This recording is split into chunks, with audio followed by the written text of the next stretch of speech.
여러분 안녕하십니까? 노동일입니다. 미국 대선이 대혼전을 거듭한 끝에 결국 바이든의 승리로 일단 끝이 났습니다. 이렇게 되면 우리 입장에서는 앞으로 외교 안보 정책에 대한 고민이 깊어질 수밖에 없는데요.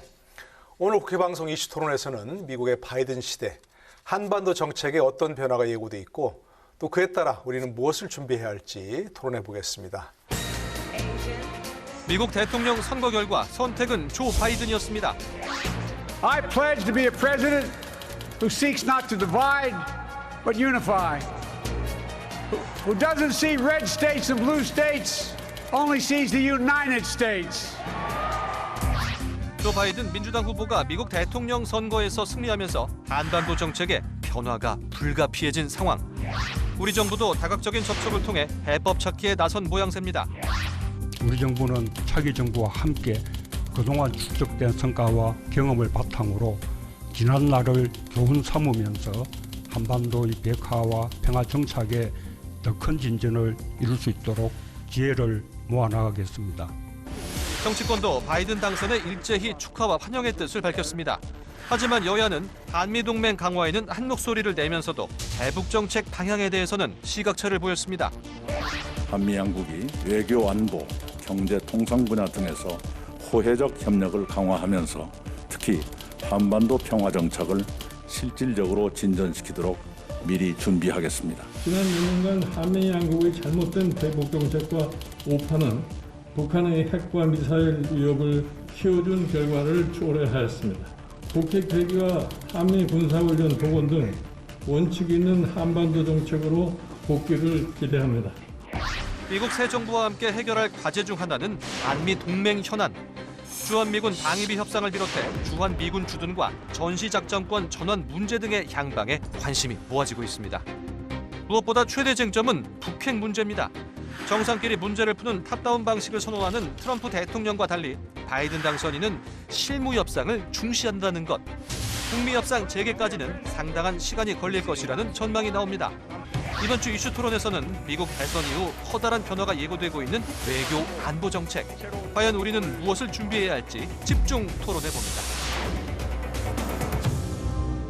먼저 오늘 토론에 함께 하실 분들 소개합니다. 신경민 전 더불어민주당 의원 나오셨습니다. 네, 안녕하세요. 반갑습니다. 김영우 전 미래통합당 의원 함께 하십니다. 네, 안녕하세요. 어서 오십시오. 홍현익 세종연구소 수석연구위원 나오셨습니다. 네, 안녕하십니까. 네, 반갑습니다. 신범철 한국국가전략연구원 외교안보센터장 함께 하십니다. 네, 반갑습니다. 어서 오십시오. 미국 대선 끝이 나긴 난 거죠. 네. 그런데 참 아직도 트럼프 대통령이 소송전에 돌입한다 하고 좀 승복을 안 하고 있긴 하십니다만 일단 뭐 바이든의 승리로 다 끝이 난 것 같긴 합니다. 미국 대선 결과 어떻게 지켜보셨는지 그리고 한반도에 어떤 변화가 올 것인지 뭐 구체적인 말씀 있다 하시고 총평부터 좀 듣고 토론에 들어가겠습니다. 우리 신 의원께서 한번 좀 열어주시죠. 네, 지금 2000년 이후에 20년 만에 미국 대선이 지금 혼선인데요. 2000년하고 2020년하고는 좀 많이 다릅니다. 2000년에는 플로리다만 문제가 돼가지고 그 대법원에 가서 결국은 승복과 승리라는 절차를 밟아서 38일 만에 끝이 났죠. 그런데 이번에는 경우가 좀 다릅니다. 네. 전혀 다른 법률적 문제, 결국은 사전투표의 효과를 놓고 지금 다투고 있는 거고 이 정도 되면 사실 미국의 그 사이에 합리성과 어떤 이성적인 정치 풍토에서는 승복과 승리로 이어지는 것이 정상인데 그러게요. 이번에는 이어지질 않아요. 미국이 대단히 많이 바뀌었다는 걸 전 세계 눈앞에 보여준 거고요. 예. 미국이 변했다. 저는 이렇게 결론을 낼 수밖에 없고 결국은 4년 후로 다시 투쟁이 넘어갔다고 봐야 됩니다. 예. 미국이 뭐 변했다 한마디로 정리해 주셨는데 뭐 한반도에 어떤 변화가 또 있을 것인지 함께 좀 짚어주시고요. 우리 김 의원께서는.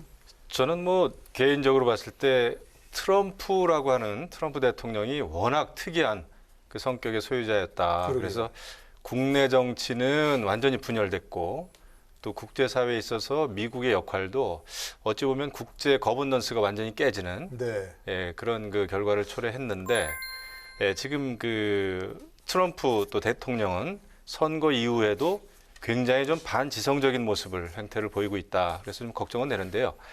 결국 우리에게 중요한 것은 이제 바이든 행정부가 들어섰을 때 어떻게 우리 한반도 평화를 관리해 나가느냐, 또 한미 동맹을 복원해 나가느냐, 이것이 굉장히 중요하겠죠. 근데 국제 정치라고 하는 것은 이제 상대가 있는 게임이니까요. 네, 네. 이것은 어느 일방 국가의 노력만 가지고는 안 되고 우리도 이런 때 정말 전략을 잘 짜야 되겠다라는 생각이 좀 듭니다. 네, 홍 박사께서는 좀 네. 역시 관심 있게 지켜보셨겠죠. 네, 이번 선거가 제가 보기에는 미국이 산산이 분열되느냐 아니면 통합의 길로 다시 가느냐 그런 갈림길에서의 선거였고요.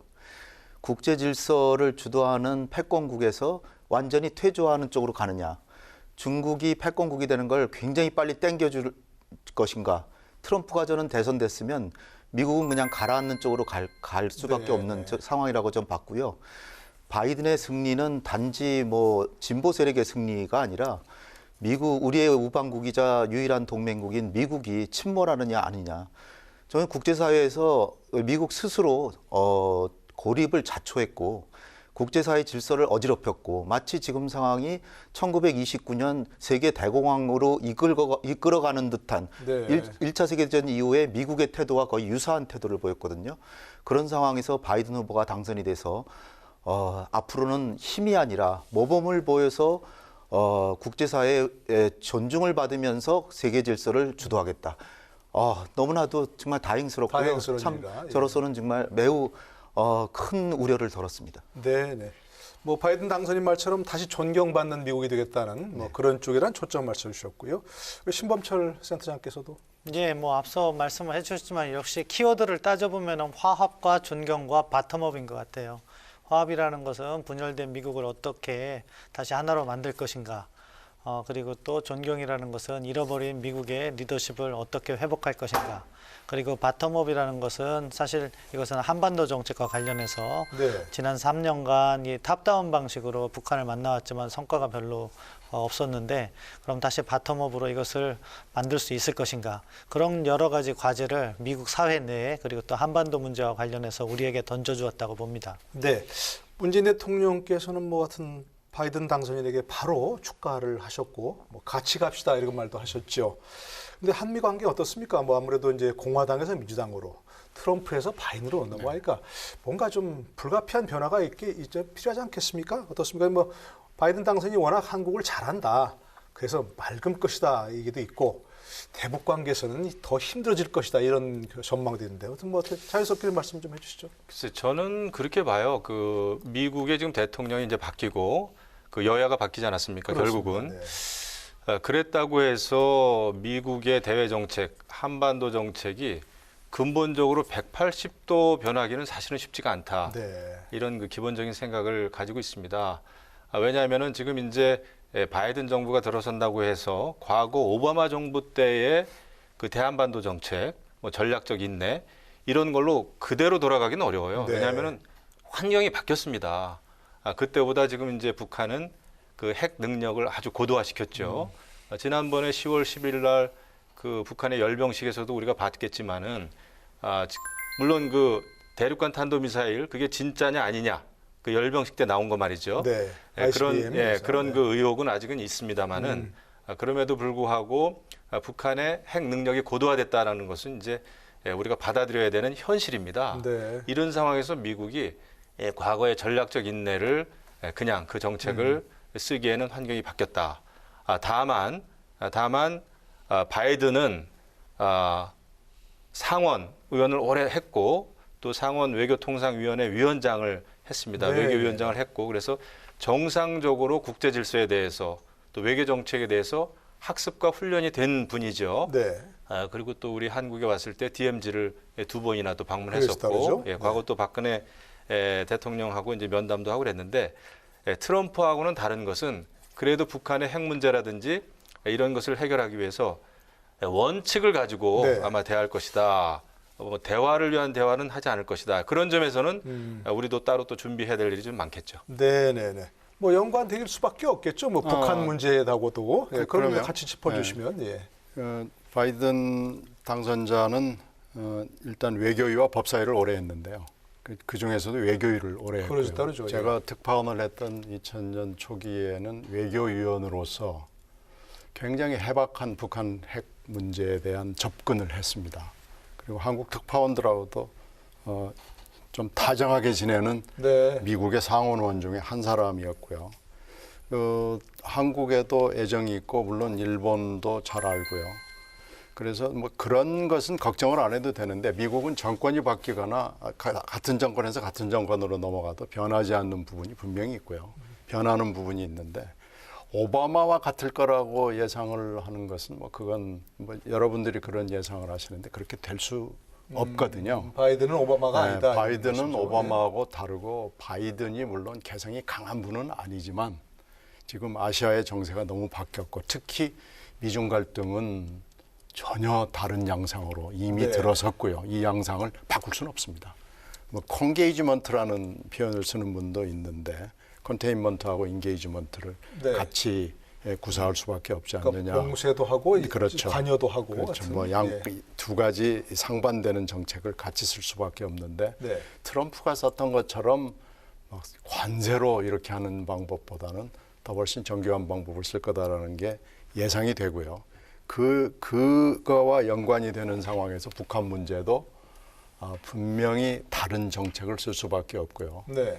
이미 뭐 여러 차례 얘기를 했지만은 바텀업 방식을 하겠다라는 건 뭐 이미 그건 공지의 사실이고요.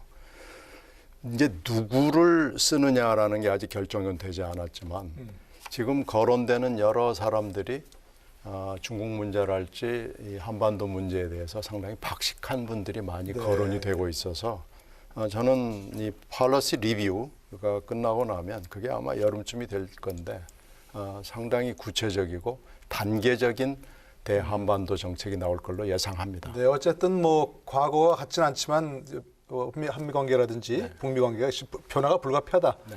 이런 말씀이신 거겠죠. 두 분께서도 좀 자유롭게 말씀해 주시면. 예. 이제 뭐 다 공감하는 부분이고요. 결국 그 한미 동맹 차원에서 사실 근본적으로 따지면 저는 동맹이 기반이 튼튼하기 때문에 트럼프 하에서도 바이든 하에서도 동맹의 근간은 유지된다 이렇게 봤습니다. 그런데 트럼프 대통령은 미국 제일주의를 하면서 사실 전례 없이 동맹을 압박한 부분이 있었고 네. 그런 건 부정적인 영향을 많이 미친다고 봤는데 이제 바이든은 입장을 바꾸겠다고 이야기를 했으니까 트럼프 대통령의 동맹을 압박하는 행보를 잘못된 정책이라고 이야기했기 때문에 한미 양자 관계 관련해서는 안정적인 관계 유지가 있을 것이다. 가장 근본적으로는 일단 우리 정부의 목소리를 보다 경청할 것으로 보여요. 그다음에 지금 현안이 되고 있는 그 방위비 분담금 협상, SMA 협상도 뭐 아주 과도하지 않은 범위 내에서 타협이 이루어질 것 같아요. 10% 전후로 해서 타협이 이루어지면은 그것도 또 단연 계약으로 이루어진다면은 이제 큰 문제 없이 넘어갈 거고요. 전작권 전환도 뭐 사실은 트럼프 행정부나 바이든 행정부나 저는 큰 차이가 없을 거라고 보는데 각각의 이슈마다 약간씩 차이가 있고 특히 이제 우리가 가장 관심을 갖고 있는 북핵 문제와 관련해서는 결국 바텀업 방식에 우리가 어떻게 적응해 나갈 것인가 또는 탑다운 방식을 더 고집할 것으로 보이는 북한을 어떻게 설득해 나갈 것인가 그런 것을 어떻게 접목하느냐가 앞으로 우리에게 놓여진 과제라고 우리도 봅니다. 과제가 있다는 말씀이시고요. 바이든 행정부는 무엇보다도 지금 국제 협력을 강조하고 있고요. 고립에서 다시 국제사회를 주도하는 존경받는 지도국으로 나선다는 거고요. 그리고 책임 있는 강대국의 모습을 보이겠다라고 했습니까? 그러니까 미국 국민을 윤택하게 하는데 모든 걸 집중하기보다는 국제사회와 같이 공존과 상호 호혜적 협력을 호혜적인 번영을 누리겠다는 거죠. 네. 참 다행스럽고요. 북한의 핵 능력이 강화됐기 때문에 오바마 시대에는 북한이 아직 완전히 핵을 보유하지 못했기 때문에 조금 경시할 수 있었습니다. 네. 그 전략적 인내라고 하는 게 일종의 경시 정책이거든요. 무관심 아니겠습니까? 무관심이죠. 그렇죠. 그러니까 양보하기 전엔 무관심한다. 네. 그러나 지금은 그걸 기다릴 수가 없어요. 미국에까지 날아가는 장거리 미사일과 핵을 30개 정도 갖고 있기 때문에 네. 그냥 내버려둘 수가 없는 상황입니다. 따라서 과거보다 오바마 때보다는 훨씬 더 한반도 문제를 중시할 거고요. 또 그거는 중국이 확실한 도전자로 부상하고 있고 지금 2028년에 경제가 미국을 능가한다 그랬는데 오히려 요번에 코로나로 인해서 더 땡겨졌어요. 네. 2026년경이면 아마 중국이 미국의 경제를 능가할 것 같고요. 따라서 이 동북아 문제에 더 중요성을 둘 것이고 그런데다가 지금 트럼프 대통령하고 제일 큰 차이는 한미 동맹을 굉장히 중시해서 네. 동맹국의 그 의견을 존중한다는 거죠. 그렇다면 오바마 시절에 전략적 인내를 할 가능성은 별로 없고요. 예. 제가 보기에는 우리가 잘만 설득하면 빠른 시일 내에 북한과의 대화를 시작해서 단계적으로 핵 문제에 있어서도 진전을 이룰 가능성이 전 꽤 크다. 아, 그렇습니다. 너무 우려할 필요 없다. 저는 그렇게 생각합니다. 낙관적이시고 네, 네. 홍 박사님 처음부터 근데 우리가 이제 키워드가 잘해야죠. 네. 다행이다 이런 말씀이신 것 같습니다. 그렇죠? 네. 네.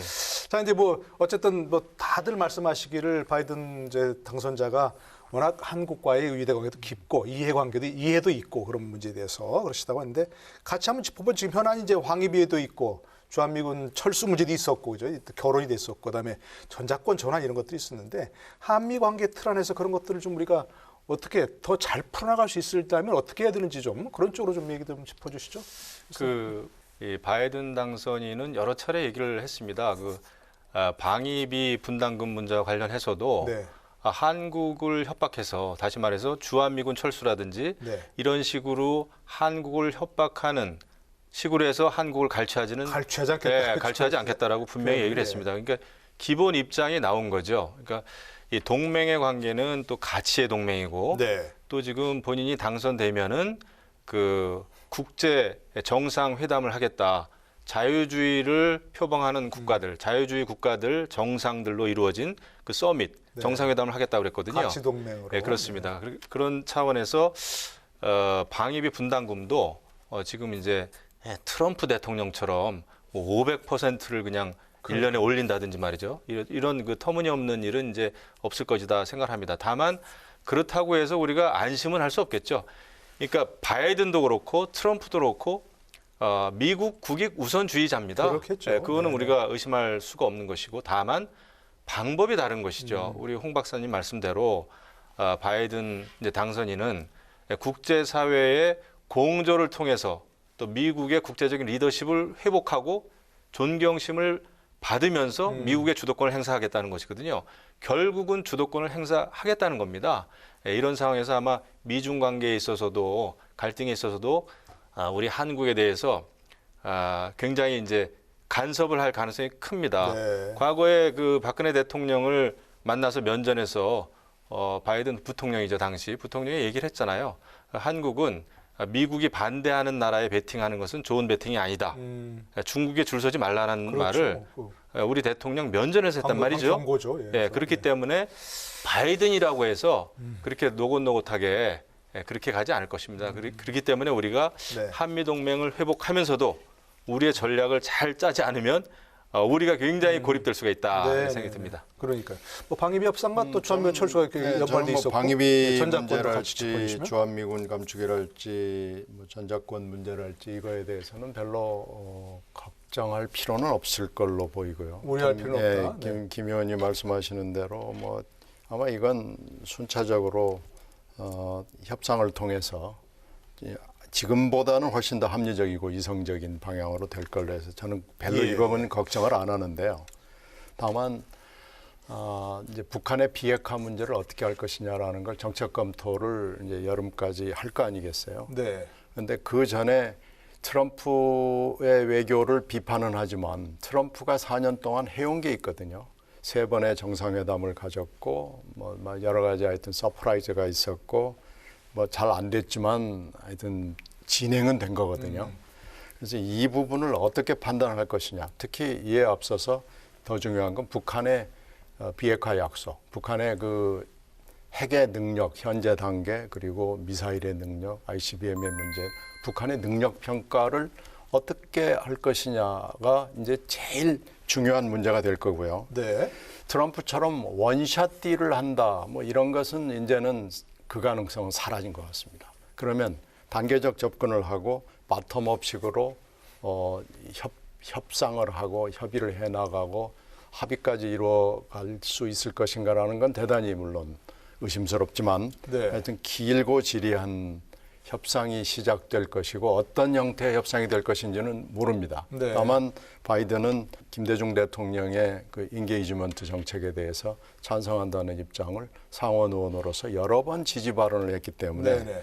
대화를 남북 한 간의 대화에 대해서 분명히 긍정적인 얘기를 할 거예요. 네. 근데 그때하고 지금하고는 북한의 핵 능력이나 미사일 능력이 전혀 달라졌거든요. 그렇죠. 차원이 달라졌죠. 이 정책 검토, 팔러시 리뷰가 어떤 결론을 낼 것인지 이것은 이제 대통령 당선인이 대통령에 취임하고 난 이유도 관련이 있지만 대통령의 사람들, 뭐 네. 국무, 국방, 백악관 쪽에 어떤 참모들이 사람들이 어떤 사람들이. 포진하고 그 사람들이 어떤 판단을 내리느냐가 대단히 중요하고요. 특히 이제 외교 정책에서는 상원의 입김이 큰데 지금 상원이 아직 결론이 안 났거든요. 네. 1월 5일이 돼야 조지아주에서 상원의원 2자리가 결정이 돼야 그렇다면서요. 네. 지배 문제가 상원을 누가 가져가느냐는 게 결정이 되기 때문에 이 상원도 일정 부분 영향을 줄 것이고 그래서 아직 이 부분은 현재 우리들이 뭐라고 얘기할 수 없는 네. 좀 애매한 모호한 상황이 여름까지는 계속 있을 텐데 그 전에 우리가 무엇을 할 것인가, 어떻게 해야 할 것인가, 미국의 새 행정부와 어떻게 접촉을 하고 북한과는 또 어떻게 해야 될 것인가를 지금 우리가 네. 잘해 나가야 되는 거죠. 저건 분명한 것 같아요. 네, 말씀하시죠. 아마 북한의 김정은 위원장도 긴장을 해야 될 겁니다. 왜냐하면은 바이든 당선인도 여러 차례 얘기를 했고 지금 이제 그 외교안보 측근들, 참모들, 예를 들면 그 앤토니 블링컨이나 미셸 플러너이 이런 그 전 국무부 부장관 또 저 국방부 차관했던 분들인데 이런 사람들이 북한에 대해서 여러 차례 얘기를 했어요. 네.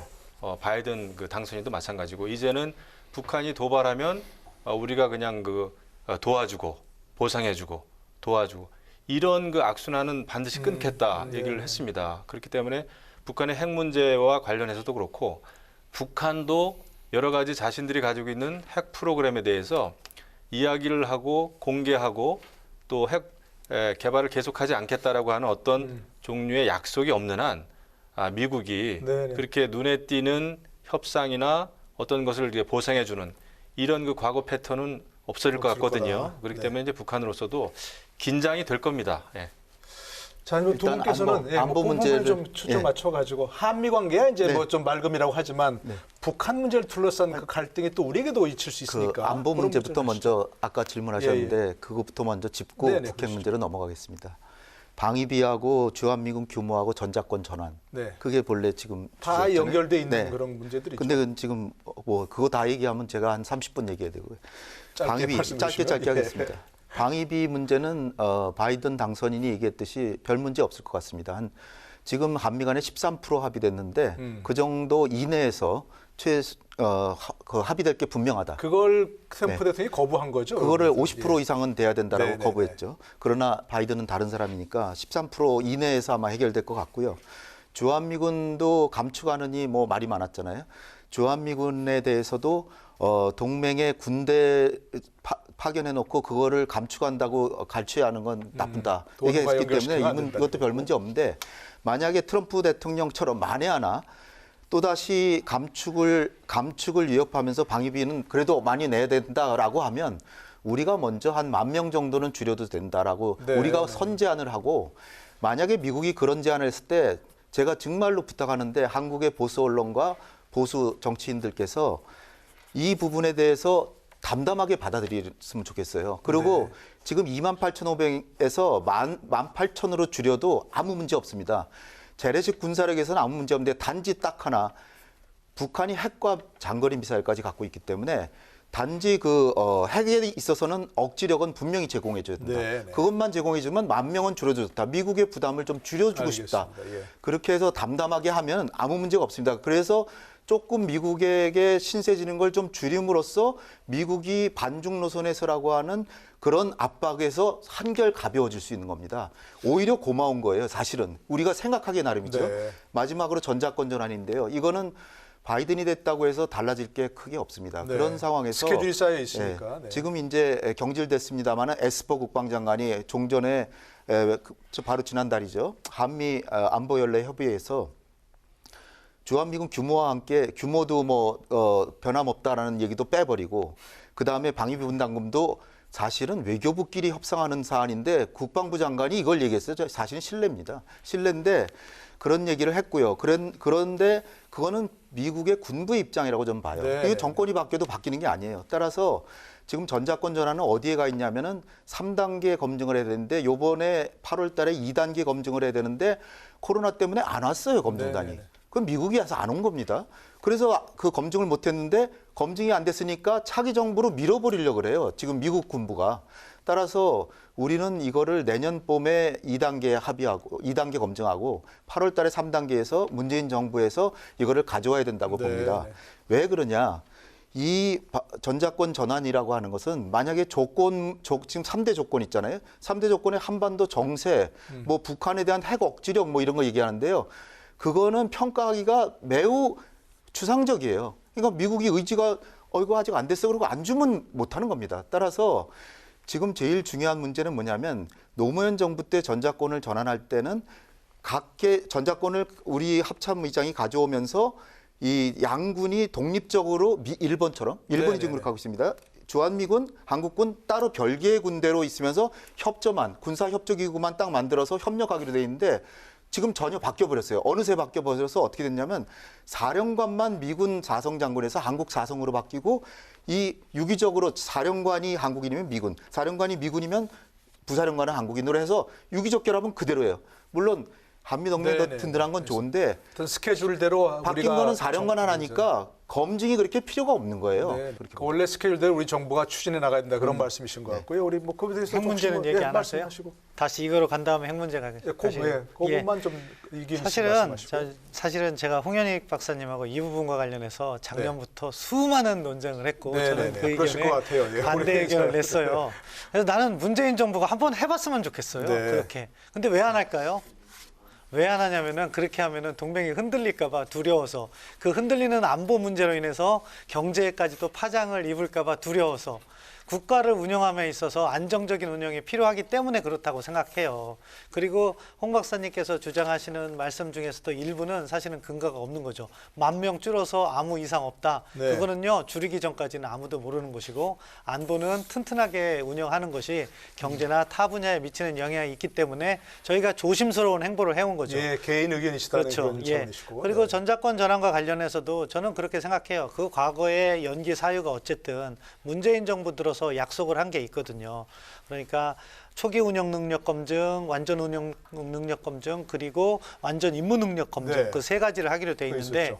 이것을 갖다가 검증을 하면은요 검증이 그냥 끝나는 게 아니에요. 문제점이 식별되고 그 보완 사항이 확인됐냐를 한 다음에 그 다음 단계로 넘어가는 거예요. 올해 코로나19로 인해서 불가피하게 하지 못했죠. 그러면 어떻게 해야 돼요? 적당한 시기에 제대로 된 검증을 해야 되는데 내년 2월에 코로나가 내년 2월까지 사라진다는 보장도 없어요. 동시에 내년 2월에 했으면 그거를 보완하고 평가하고 하는 시간이 있어야 되는데 8월에 또 완전 임무 능력을 하자고 하는 거예요. 그런 방식은 바람직하지 못하다고 네. 생각하고요. 그런 것보다는 환경을 조성해서 제대로 된 검증을 하고 아니 꼭 문재인 정부 임기 몇 달 앞이라도 남겨놓고 해야 되나요?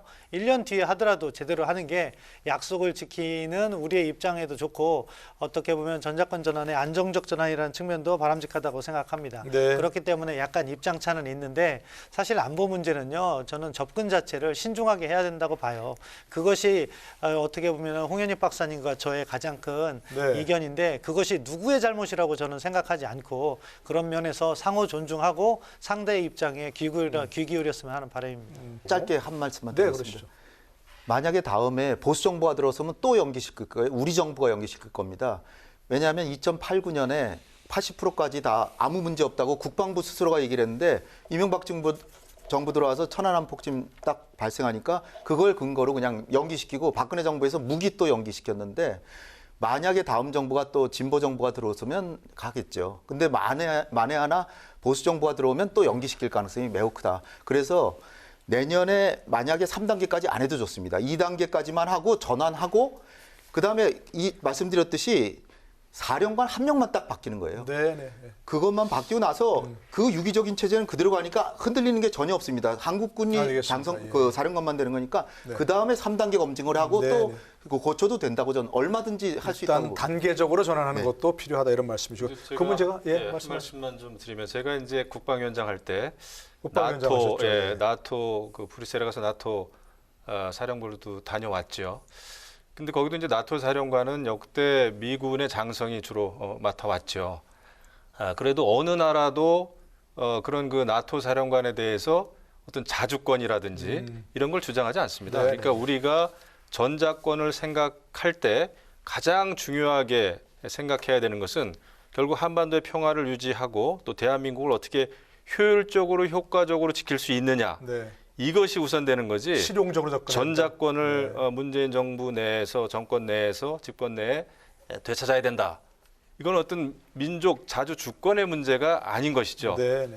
이것은 굉장히 실질적인 문제고 그다음에 국제 정치에 있어서의 어떤 냉혹한 현실의 문제이기 때문에 우리를 효과적으로 지킬 수 있으면은 미국의 힘을 활용할 수 있는 것이 저는 굉장히 중요하지 않나 이런 생각을 하죠. 꼭 말씀드릴 수밖에 없는데요. 나토 얘기 저는 보수 언론에서 많이 봤습니다. 나토와 우리하고의 엄청난 차이는 나토는 가장 많이 나토군에 파병하는 나라도 20% 자기 군의 20%만 파병해서 20%만 지휘를 받는데요. 우리는 95%를 지휘받고 있어요. 이건 전군을 지휘받는 거하고 20% 그것도 있다. 20%도 언제든지 각국의 국가 원수가 거기 10%는 줄여라 그러면 들어오게 돼 있어요. 그러니까 이거는 전혀 주권하고 나토는 상관없는데 우리는 95%니까 거의 주권을 넘긴 거나 마찬가지예요. 알겠습니다. 예, 그렇지 않죠. 95% 지휘권을 넘겨준 게 아닙니다. 평상시에는 넘겨줬죠. 평상시에는 이미 우리 군은 우리 군의 사령관이 다 지시를 내리고 있고요. 문제는 말 그대로 전시작전권이요. 전시작전권이고 그것도 일부 부대에 대한 것입니다. 그것도 또 포다라 그래가지고요. 연합권화 위임사항이라 그래서 평시작전권을 가져왔는데 오늘은 잠깐만 가장 중요한 거를 다시 또 넘겨줬어요. 알겠습니다. 자, 오늘 이제 전자권만 짚을 수는 없는 거고 아까 홍 박사님 말씀하신 것처럼 이 문제만 가지고 얘기해도 혼자서 30분 하신다 했으니까 혹시 다음에 이 문제가 부각되면 다시 모셔서 그러시죠. 그때 듣도록 하겠습니다. 불러주십시오. 오늘은 전반적인 것들을 이렇게 짚어야 되니까 자 이제 정말 포커스가 이겁니다. 과연 그 트럼프 대통령이 바뀌고 나서 바이든 대통령이 되면 그동안 트럼프 대통령이 뭐 성과라면 성과 아까 말씀하셨잖아요. 네. 그래서 3번이나 만나서 그래도 뭔가 싸운 그런 것들인데 북한과의 비핵화 문제에 관해서 그것들이 다 원점으로 돌아갈 것이다. 아니다 어느 정도 유지될 것이다. 이런 시각 차이가 있는데 어떻게 보시는지 그 북한 비핵화 문제를 바이든 정부에서 어떻게 다룰 것이고 우리는 어떻게 좀 대비해야 되는지 좀 말씀해 주시면요. 우리 심 의원께서 아니 저는 뭐 제 생각을 말씀을 드렸는데 네. 우리가 허둥댈 필요는 없고요. 우리가 절대 지금 정권이 바뀌었다고 그래서 이건 정권이 바뀌는 건 4년이나 8년마다 반드시 오는 거고요. 네.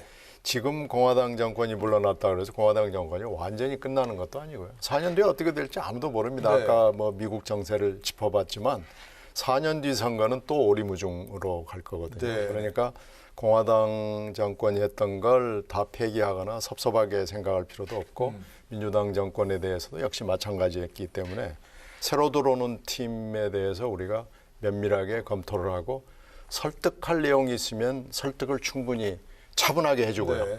허둥댈 이유가 하나도 없어요. 근데 지금 약간 제가 받는 느낌은 허둥대고 있다는 느낌을 좀 받습니다. 조금 서두른다. 네, 그럴 필요 없습니다. 네네네. 전혀 그럴 필요 없고요. 지금 거론되는 굉장히 많은 분들이 한국 문제에 대해서 특히 1990년대 초부터 시작이 된 북한 핵 문제에 대해서 잘 아는 사람들이 있고요. 네.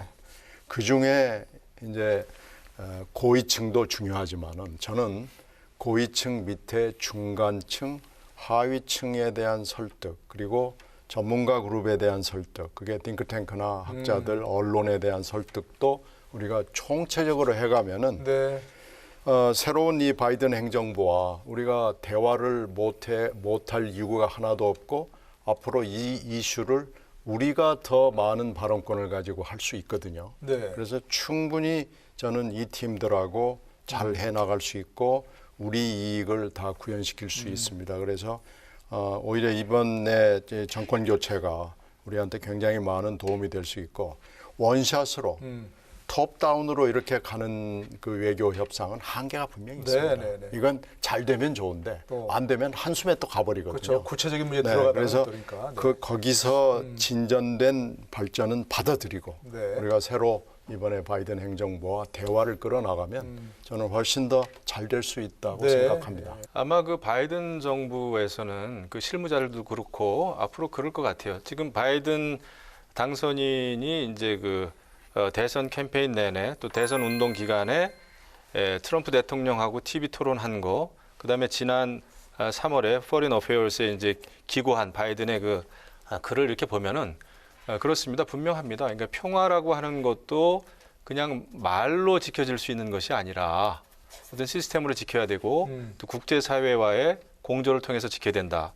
특히 트럼프를 그렇게 공격하지 않았습니까?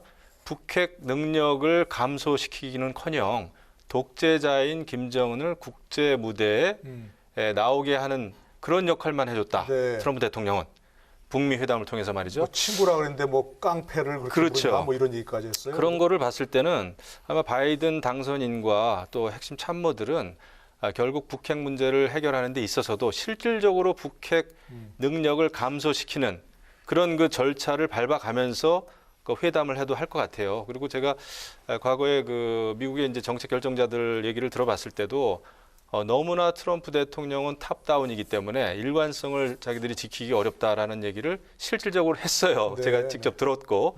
근데 이제 외교 경력이 많은 이제 바이든 당선인 같은 경우에는 아마 앞으로 직접 본인도 얘기했죠. 외교는 실무자에게 책임과 권한을 주겠다. 이렇게 얘기를 했거든요. 직접. 그렇게 봤을 때는 네. 아마 북핵 문제도 그런 그 실무자들의 조언을 들어가면서 단계를 밟아갈 것이다.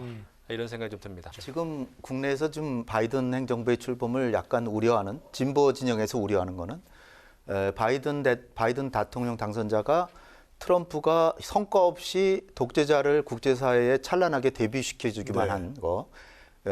바이든의 말에 따르면 미사일 한 개도 폐기시키지 못하면서 그 독재자를 완전히 은둔하고 있던 사람을 국제사회에 찬란하게 그냥 멋지게 지도자로 그렇게 안내했다는 거죠. 그런데 그 바이든이 그런 얘기를 한 거는 낸시 펠로시도 마찬가지인데요.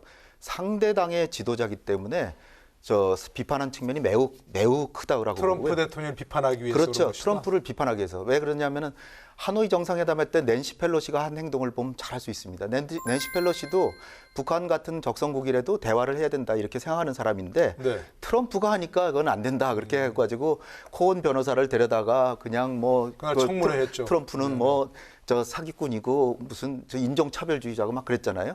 그게 뭐 다 떠나서 일단 트럼프를 공격해야 되니까. 그래서 그 한 측면이 강하고요. 김대중 대통령께서 직접 말씀하셨듯이 나의 친구이자 바이든은 예전부터 전두환 정부 시절부터 망명 시절부터 친구였고요. 넥타이도 바꿔매고 그리고 김대중 대통령 말씀이 바이든 상원위원장은 항상 나의 햇볕 정책을 지지해줘서 감사하게 항상 생각하고 있다. 그러한 그 햇볕 정책 지지한 게요. 트럼프 등장하기 직전까지도 계속돼 왔어요. 근데 트럼프가 대통령이 돼서 햇볕 정책의 취지를 완전히 흐트려 놓으니까 그리고 트럼프는 약속하고 지키지도 않아서 김정은이 지금 핵을 개발하는 명분을 준 거예요. 네. 그런 측면에서 비판받아 마땅하고요. 그러면 오바마 행정부 때 부통령을 했던 바이든은 당시에 뭘 했냐. 전략적 인내라는 걸 가만히 들여다보면 쿠바하고 관계를 정상화하고 적성국하고 관계를 정상화했죠. 오바마가. 이란하고 관계를 정상화하면서 핵 합의를 했어요. 그걸 바이든이 부통령으로서 자기가 주도해서 했습니다. 이란과의 핵 합의. 핵을 동결만 하면은 제재를 완전히 해제시켜줬어요. 이거는 김정은이 손뼉을 치면서 야 바로 그거야. 트럼프하고 하려고 했던 게 그거야. 근데 지금 카멀라 해리스가 부통령 그 대선 토론하고 할 때도 뭐라고 얘기했냐면요. 단번에 북한을 비핵화하려고 하는 거는 실패 쪽으로 가는 것이다 이렇게 얘기를 했어요. 그 얘기는 바이든이 좀 시간은 걸리겠지만 협상을 시작하면 1단계로 일단 동결시켜서 제재를 완화시켜주고 그다음에 검증하면서 2단계로 핵 폐기와 완전한 그 제재 해제 거기다 경제 지원을 묶어서 저는 얼마든지 바이든 정부가 핵을 폐기시킨 쪽으로 갈 수 있다라고 생각합니다. 진전을 충분히 이룰 수 있다. 그럼요. 이번에 네, 대선 토론에서도 한 얘기가 북한이 핵을 폐기하면 정상회담하겠다는 게 아니라 북한이 핵 능력을 감축하면 감축한다는 건 약간 동결하거나 그런 얘기예요. 동결만 하면 정상회담 가겠다라고 얘기했어요. 네. 그거는 우리가 잘 뜯어보면 바이든 대통령은 저는 북핵 문제를 근데 처음에 국무장관부터 차관보까지 임명하고 인준받아야 되니까 시간이 걸리겠지만 일단 하면 저는 상당히 좋은 성과를 낼 수 있다. 단계적 진전이 그럼요. 충분히 가능한 것이다는 말씀하시고 우리 뭐 상당 부분에 전제되는 바이든 행정부의 입장은 유사해요. 네. 그런데 우리가 간과하고 있는 게 있어요. 북한이 어떻게 나오느냐가 제일 중요해요. 그렇죠. 사실 모든 행정부, 과거 미국의 행정부, 우리 행정부 모두요. 사실은 북한이 핵을 보유하기 위해서 때로는 기만해왔고 때로는 협상을 하면서도 또 핵을 개발해왔고 그런 과정이 있었기 때문에 비핵화를 못했던 것이지 우리 정부가 잘못했고 미국 행정부가 잘못했다고 생각되지는 않습니다. 지금도 주어진 것은 북한에게 저는 공이 넘어가 있다고 생각해요. 북한이 계속해서 핵 보유를 하겠다 하면 바이든 행정부가 나름대로 유연성을 발휘한다 하더라도 합의하기가 어렵습니다. 왜냐? 바이든 행정부는 기본적으로 기준이 이미 정해져 있어요. 네. 그건 뭐예요? 트럼프 행정부의 하노이 정상회담에서 북한의 제안을 받아들이지 않은 것. 그게 배딜, 나쁜 거래라고 해서 받지 않았는데 바이든 행정부가 어떠한 협상을 해도 그거보다 낮은 기준에서 받아들일 수 있을까요? 정치적으로 불가능하다고 생각해요. 뭐 단계적인 접근이라면 동결하고 뭐 제재 해제하고 예, 좀 넘어가서 조금 더 이렇게 진전하는 사실은요 하노이 정상회담부터 이미 단계적인 거로 넘어섰어요. 뭐였냐면 비핵화의 최종 상태 언급 없이 북한은 영변 핵시설로 거래를 하려고 한 거고 네. 과거 트럼프 행정부도 처음 1차 정상회담에서는 그런 빅딜에 기대를 했지만 영변만 가지고 거래를 갖다가 하려고 했다는 것은 스몰딜로 갔다는 거죠. 물론 이제 바이든 행정부는 트럼프가 생각했던 스몰딜보다 더 스몰딜을 수용할 가능성도 있다고 봐요. 그 출발점은 동결이 될 수도 있고 그 다음에 영변이 될 수도 있고 또는 미사일의 뭐 이렇게 일부 축소라든가 다른 방향으로 얼마든지 협상은 저희가 구상을 할 수도 있고 실현을 할 수도 있어요. 다만 그 전제는 북한이 적어도 이러한 스몰딜을 하기 위해서는 비핵화의 최종 상태를 제대로 이야기를 해줘야 돼요. 그것은 뭐냐? 북한이 모든 핵무기와 핵 프로그램을 포기하고 핵 없는 나라로서 NPT나 IAEA에 복귀하겠다.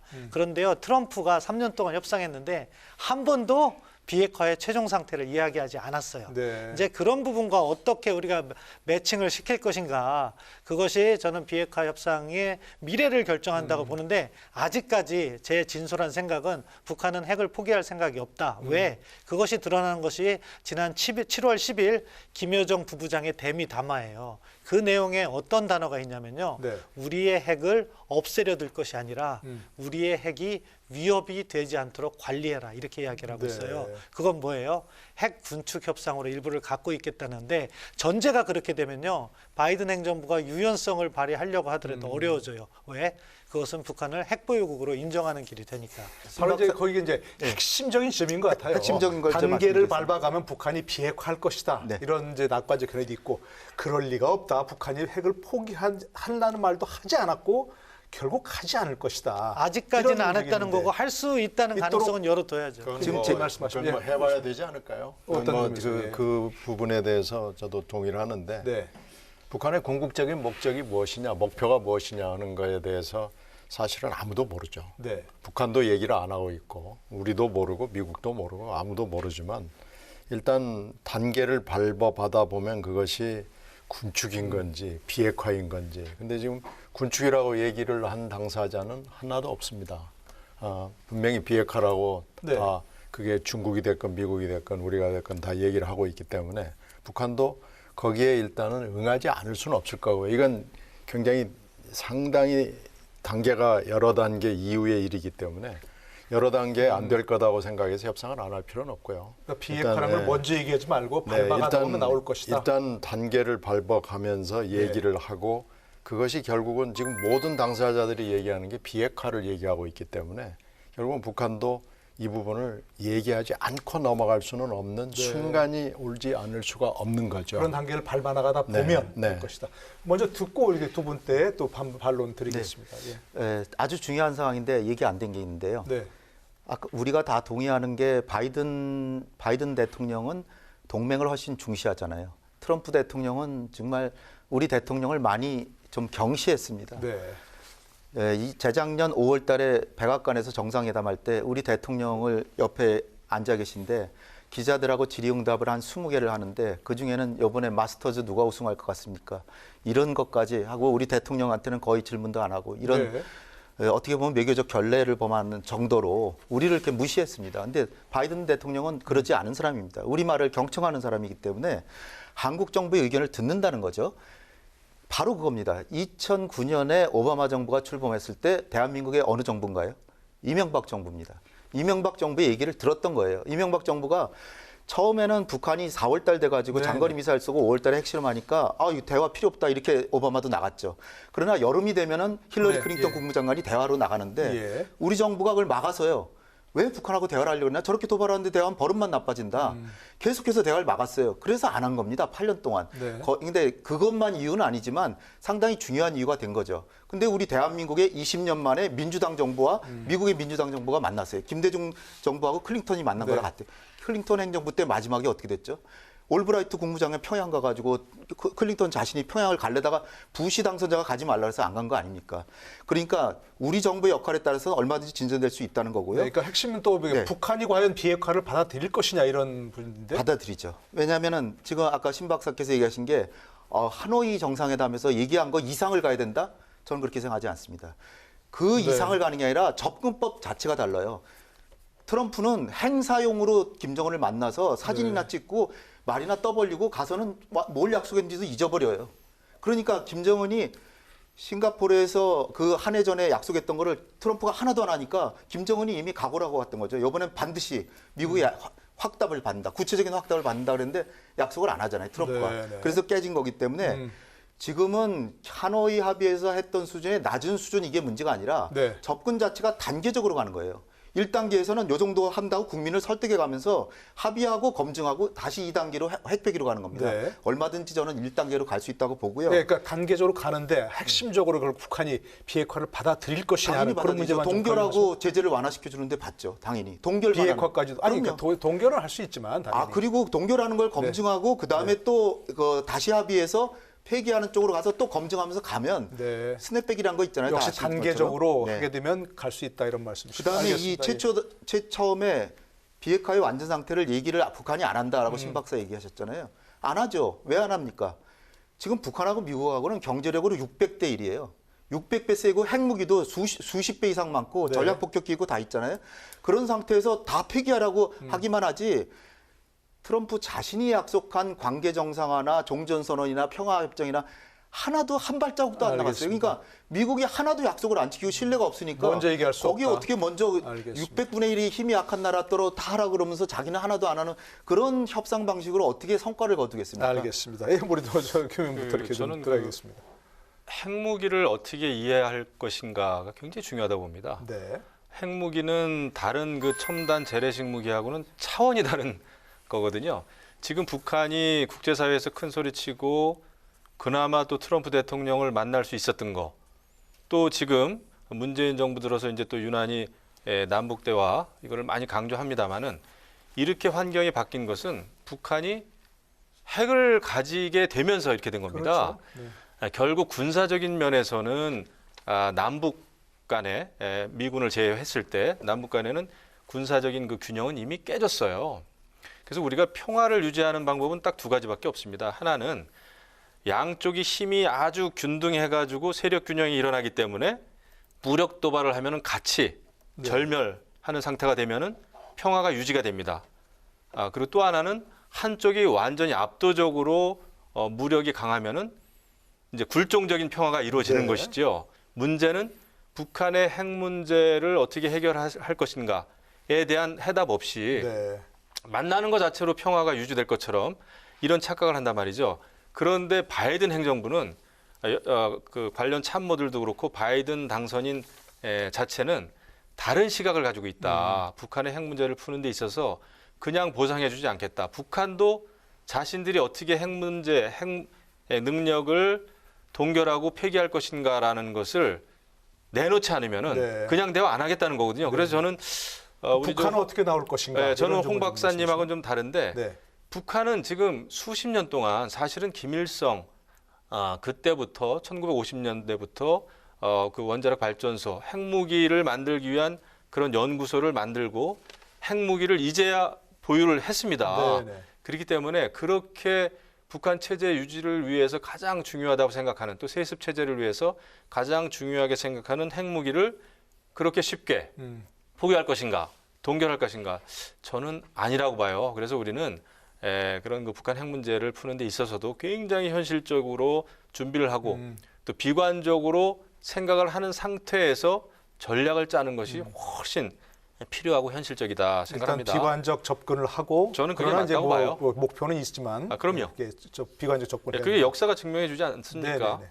말씀하시죠. 뭐 저는 결국엔 최종 상태에 대한 인식이 다른 거죠. 낙관적 접근이냐 비관. 저는 굳이 비관적이라는 것보다는 우리의 튼튼한 안보를 중심으로 문제를 봐야 된다는데 그 접근에서 이미 몇 번 검증된 게 있잖아요. 네.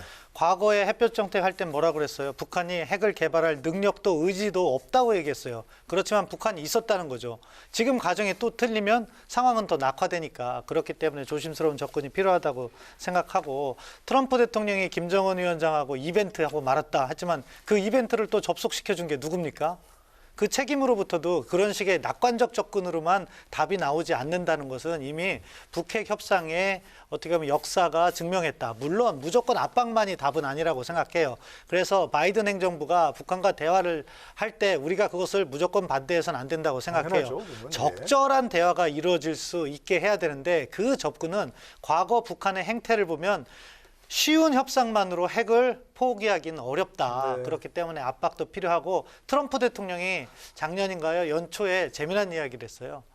그 부동산에 빗대서 얘기했는데 김정은에게 핵은 너무나도 값비싼 부동산 같아서 포기하지 않을 것 같다. 본인 얘기를 한 건가요? 그렇게. 그러니까 자기 생각으로 김정은을 만나본 경험에 따라서 그렇게 얘기했는데 네. 정말 쉬운 일이 아니다. 그렇게 생각합니다. 우리가 이제 예.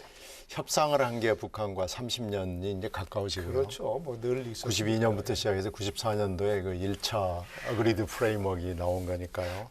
그리고 북한이 핵에 관심을 가진 건 사실 70년 된 얘기고요. 그 6.25 전쟁 이후부터 관심을 갖고 예. 60년대부터는 왔다 갔다 하면서 한 거고요.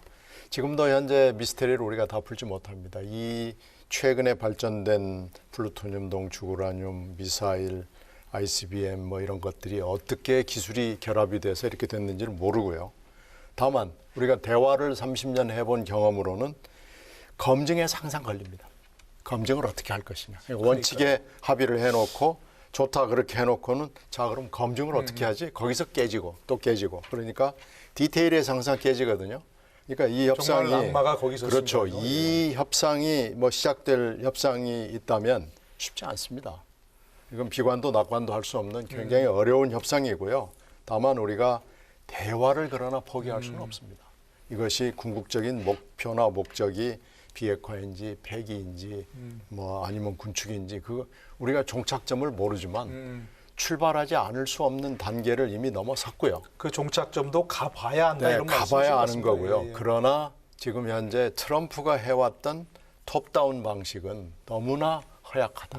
그러니까 바텀업 방식을 바이든이 선호하니까 일단 우리는 시작해봐야 되고 네. 그러기 위해서 북한한테 우리도 솔직하게 얘기를 해야 되고요. 그렇죠. 예. 당신들 협상 태도는 이건 맞지 않다라고 틀렸을 경우에 분명히 얘기할 수 있는 이런 남북한 간의 관계여야지 자꾸 북한한테 파라다이스를 보여주면서 했을 때 북한의 태도에 대한 오해가 미국에 생기면은 미국으로부터 불신을 받고 북한으로부터 불신을 받고 그래서는 안 되거든요. 네. 그러니까 분명히 디테일이 중요하고 우리가 미국과 북한의 양측의 신뢰를 받을 수 있도록 진실을 얘기해 줘야 됩니다. 알겠습니다. 이게 참 쉽지 않은 문제 같습니다. 한미 관계는 좋아질 거라고 생각이 드는데 한미 관계뿐만이 아니고 북미 관계도 있고 남북 관계도 있고 고차방 정신 풀어야 되니까 쉽지 않은 문제 같은데요.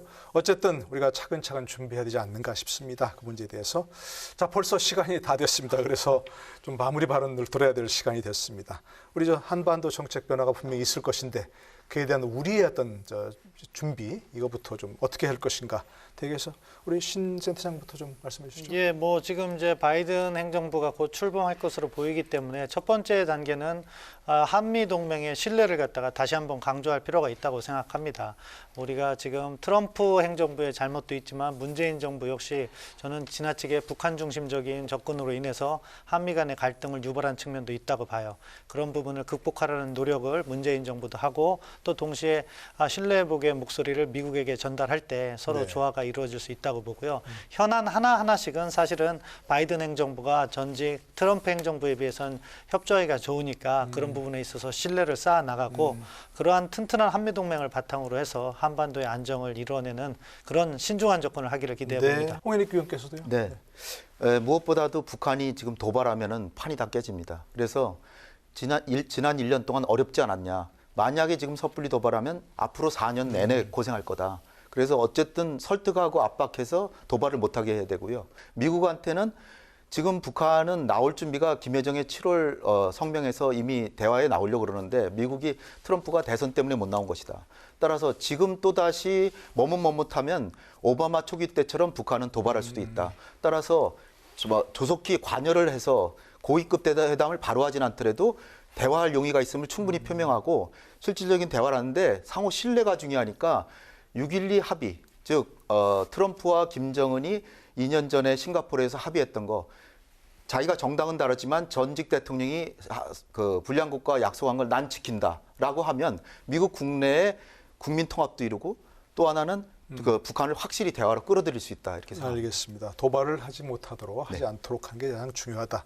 김정은 위원장도 이 방송을 좀 보였으면 좋겠는데요. 그래서 예, 우리 저 김영우 의원께서도. 예. 저는 이제 미국의 그 리더십이 좀 정상적이고 상식적인 리더십으로 가겠구나라는 기대를 좀 해봅니다. 바이든 당선인도 여러 차례 얘기를 했는데 꼭 그렇게 해주기를 바람하지 않고요.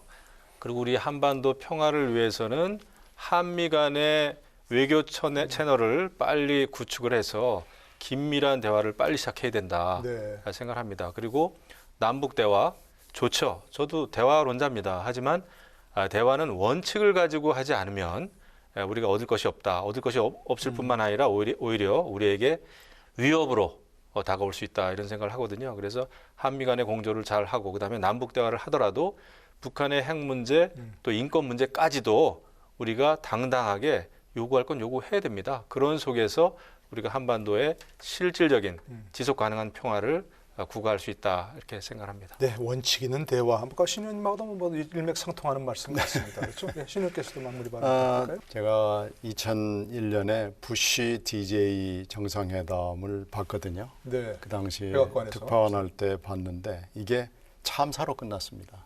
왜 그러냐?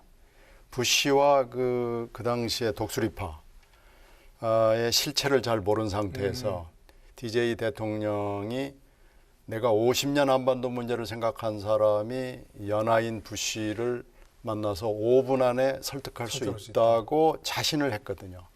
이건 부시와 그 신독수리파들을 전혀 모르는 상황에서 열정만 가지고 달려드는 거거든요. 이번에는 이제 상황이 바뀌어서 우리가 내용을 잘 아는 사람들을 잘 파악하고 있는 지금 민주당 쪽에 이 스태프들이 들어오잖아요. 그러니까 당황하지 말고 네. 차분하게 조급함을 보이지 말고 일본 수상보다 총리보다 더 먼저 전화하고 더 먼저 워싱턴에 가고 이런 게 중요한 게 아니고 우리가 미국과 새로운 팀들과 신뢰를 어떻게 구축하느냐. 그래서 새로 등장하는 외교 국방 고위층, 중위층 실무자들하고 또 주변의 외교 국방 플레이어들하고 어떻게 대화를 해서 이 인프라를 깔아가는 것이 중요하거든요. 여기에 좀 집중을 했으면 좋겠습니다. 이렇게 자꾸 미국 가가지고 아직 아무것도 없는 상황에서 소리 지르고 오고 이러지 말고요. 그러니까요. 좀 그렇게 차분하게 이건 여야가 같이 해야 됩니다. 그렇습니다. 뭐 여야는 물론이고 뭐 정부와 모든 역량을 함께 모아서 철저한 연구와 준비가 먼저 선행돼야 한다. 그런 말씀이십니다. 네, 벌써 이렇게 시간 다 돼서 인사드리겠습니다. 함께해 주신 네 분 감사드립니다. 수고 많으셨습니다. 네, 고맙습니다.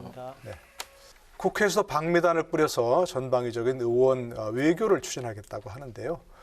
국익을 우선하고 또 한반도 평화를 이루는데 여야가 따로 있을 수는 없겠죠. 오늘 외교 안보에 관해서 집중해서 얘기를 나눴지만 또 경제적으로도 챙겨야 할 것들이 많이 있을 겁니다. 초당적인 힘을 통해서 다가올 변화에 미리 준비하고 대처할 수 있기를 기대합니다. 오늘 여기까지입니다. 저는 다음 이 시간에 다시 찾아뵙겠습니다. 여러분 고맙습니다.